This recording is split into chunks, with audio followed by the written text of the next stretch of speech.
Hello and welcome to Brunel University in West London. I'm Alistair Greener. And I'm George Banner.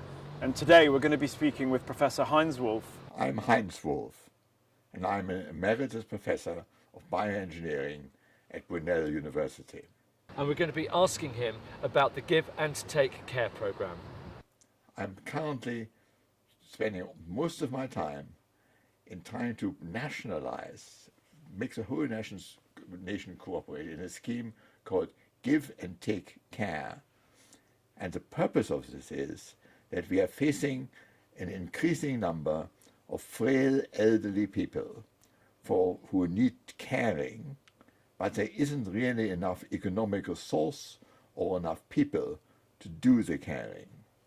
The principle is that people who have an ability which contributes to care will use that on somebody who ideally lives close to them, so they're within walking distance.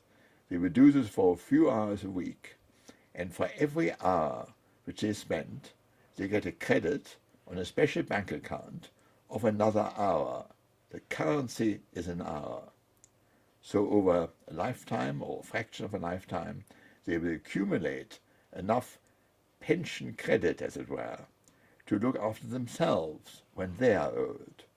So it's a system which rolls on, doesn't basically use any money, and relieves the health service of a considerable burden. And the health service, I think, does need every bit of resource which you can put into it. And if society can take over the responsibility of looking after elderly, frail people who want to continue to live in their own homes, this is what we should mobilize the nation to do.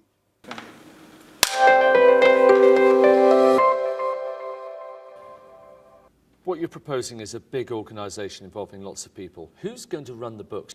There will be a contractor who will take information about hours used and hours earned. He will have databases which describe the people and their properties and how many hours they're prepared to contribute. And his output will go to the headquarters of Give and Take Care, who have absolute possession of the assets. The asset is how many hours you've got. When you say contractor, have you got an example of someone you have in mind? Yes, I have examples, but I'm not going to tell you who they are. Let's imagine it's an organization called Popco, who happen to be a supermarket. Now, what does a supermarket do? It collects information about its customers for its loyalty cards, exactly the sort of information we may require with an extra few fields in the base. It handles money. It does arithmetic. It knows what everybody spends. It could do its arithmetic just as well in hours as it does in pounds, shillings, and pence. So they have all the infrastructure already in place and would make a marvelous contractor. But, and this is really important to remember, they would not own the system. They would work for the system, just like a lawyer or somebody would do, but the actual possession of the assets of Give and Take Care would be in the Give and Take Care CIC head office. I'm looking at this as seeing something local, that we'd work with people around the street, up and down the street, looking after each other. How big is the community and the locality going to be? Well, in my calculations, and on terms of population density, I would say that the smallest unit of Give and Take Care is between 5,000 and 10,000 homes. About 10% of them will require care of some kind of another.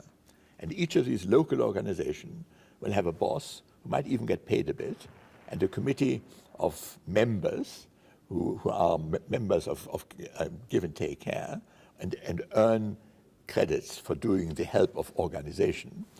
And they would largely match people to one another. So there's Mrs. Smith there who needs 5 hours of care a week, and there's somebody hopefully living near to her, somebody who has at least 5 hours to spare. So they will introduce them to another. If they get on, they make it do. In fact, for the next 6 weeks, they will say, we will try out to see if it works.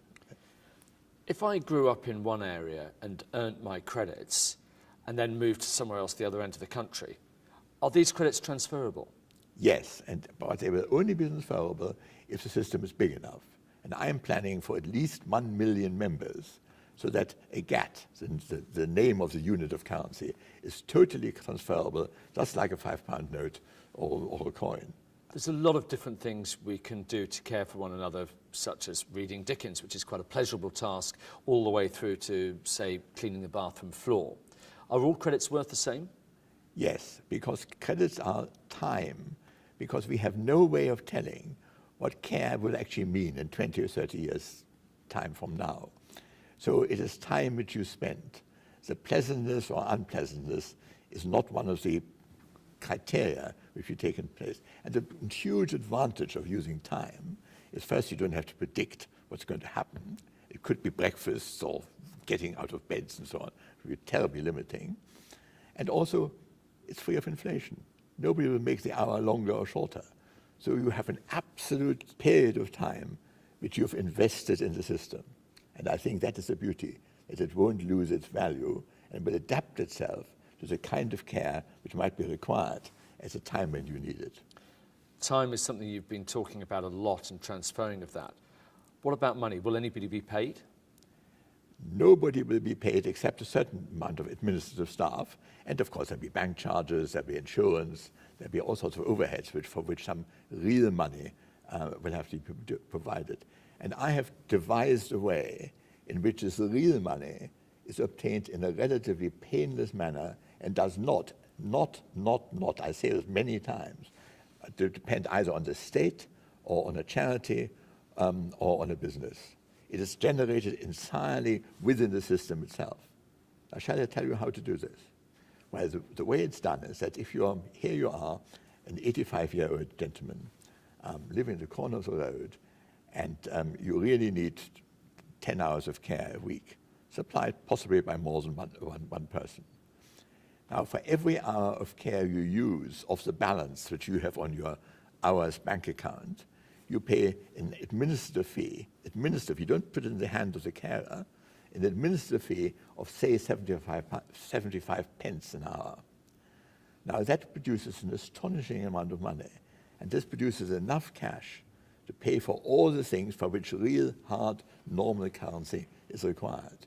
So the independence is maintained, and you're not dependent on change of policy of a state, change of ownership of a business, or a charity changing its objective. The members of Give and Take Care are entirely in control of their own asset and of their own destiny. You speak with amazing passion, and this is clearly a big dream for you to see this coming into fruition. But what about the future? There is only one Heinz Wolf at the moment. Are we going to see clones of you? Well, if you had a special kind of X-ray, and you pointed it at my tummy, you would see a lot of fire in my belly, because I think this has to happen if the quality of life of elderly, frail people is going to be maintained. Otherwise, it's almost like a disaster. We're at the edge of a cliff. And part of doing this video is to encourage other people who have similar fire in their belly to come and join me. But they have to have this passion that this really has to happen. It is a form of mobilizing the population to get the country out of a fix, which is really a very serious fix and could make a lot of people very unhappy. I can see somebody maybe who's in their 50s or 60s, they can actually see their own vulnerability in there. But how are you going to inspire the youngsters, the people below 40, to get involved? Well, to start with, there are a number of populations who have to be involved. I think by 40, old age becomes something which is at least visible. And you have seen it in others' parents and grandparents and so on, how much care they need and how little there's really forthcoming from the conventional sources. So that's one thing.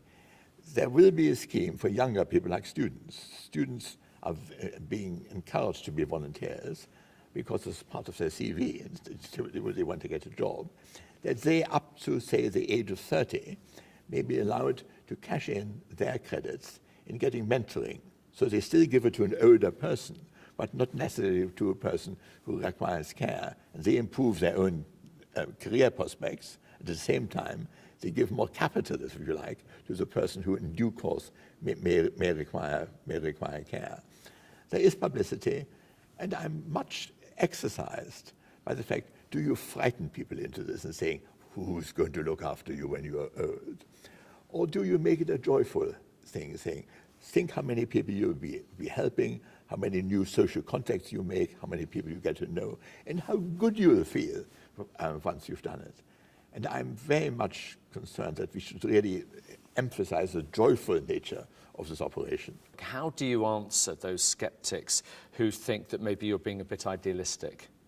The reasons why they might really be suspicious is that they may not believe me that these 3,000 hours of investment care they have earned themselves, and their care account, there are now 3,000 GATs, will they actually be there in the 30 or 40 years which might elapse between them starting the earning and actually requiring themselves?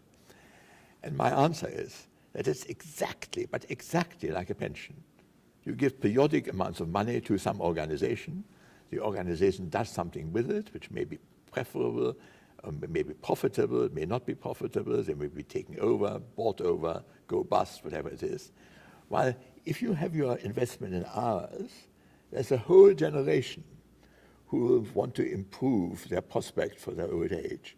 So would I rather rely on a whole generation wanting to make some kind of arrangements for their old age, or do I want to rely on a bank or an insurance company or some organization of which I have absolutely no impact? And I would say that relying on a generation wanting to make provision for their old age is a safe way to do it. It's been fascinating talking to you. Thank you very much indeed, Heinz Wolf. You. Thank you.